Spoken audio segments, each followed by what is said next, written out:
மதுரை மாவட்டம் சோழவந்தான் அருகே வங்கியில் அடகு வைத்த நகைகளை எடுத்து ஆன்லைனில் சூதாடி மோசடியில் ஈடுபட்ட துணை மேலாளர் கைது செய்யப்பட்டுள்ளார்.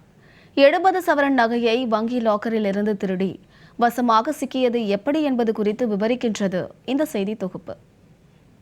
மதுரை மாவட்டம் சோழவந்தான் அருகே உள்ள மண்ணாடிமங்கலம் கிராமத்தில் பேங்க் ஆஃப் பரோடா வங்கி செயல்பட்டு வருகிறது. இந்த வங்கியில் கிளை மேலாளராக ஸ்ரீராமும், துணை மேலாளராக கணேஷ் உள்ளிட்ட 6 பேர் பணியாற்றி வருகின்றனர்.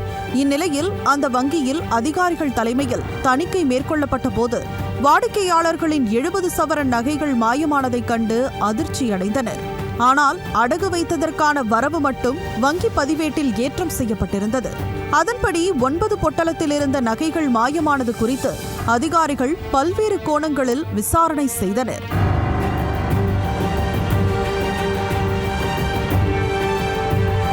இதில் துணை மேலாளர் கணேஷ் என்பவர் மீது சந்தேகம் ஏற்பட்டதால் வங்கியின் உயர் அதிகாரிகள் காவல் நிலையத்தில் புகார் அளித்தனர்.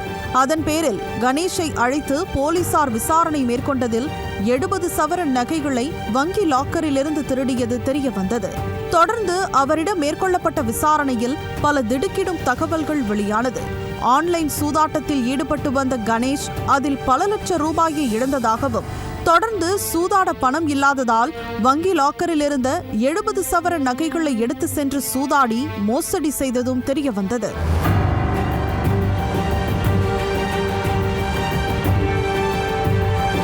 இதனையடுத்து துணை மேலாளர் கணேஷை கைது செய்த போலீசார் நீதிமன்றத்தில் ஆஜர்படுத்தி சிறையில் அடைத்தனர். இச்சம்பவம் அப்பகுதியில் காட்டுத்தீ போல் பரவியதால் வங்கியில் நகை அடகு வைத்தவர்கள் கலக்கம் அடைந்துள்ளனர். கிளை மேலாளர் கவனக்குறைவால் தேசியமயமாக்கப்பட்ட வங்கியில் துணை மேலாளர் நகையை திருடிய சம்பவம் வாடிக்கையாளர் மத்தியில் அதிர்ச்சியை ஏற்படுத்தியுள்ளது.